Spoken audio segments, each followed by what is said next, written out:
স্বাগত ঘরোয়া দিনলিপিতে। এইরকম একটি লোটে মাছের পদ থাকলে এক থালা ভাত কিন্তু নিমেষেই উধাও হয়ে যাবে। এর জন্যই গরম তেলে জিরে, তেজপাতা, শুকনো লঙ্কা ও গোটা গরম মশলা ফোড়নে দিয়ে তাতে পেঁয়াজ কুচি, স্বাদ মতো লবণ দিয়ে ভালো করে মিশিয়ে পেঁয়াজ ভেজে নিতে হবে।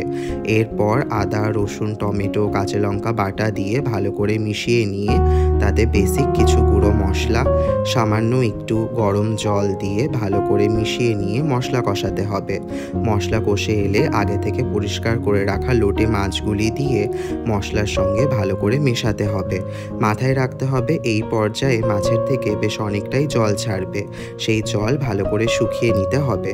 তারপর ওপর থেকে ধনেপাতার কুচি ছড়িয়ে দিলেই কিন্তু তৈরি হয়ে যাবে এই লোটে মাছের ঝুরি। ভিডিওটি ভালো লাগলে ঘরোয়া দিনলিপিতে দয়া করে সাবস্ক্রাইব করবেন আর কমেন্ট করে জানাবেন ভিডিওটি কেমন লাগলো। ভিডিওটি দেখার জন্য আপনাদের সবাইকে অসংখ্য ধন্যবাদ।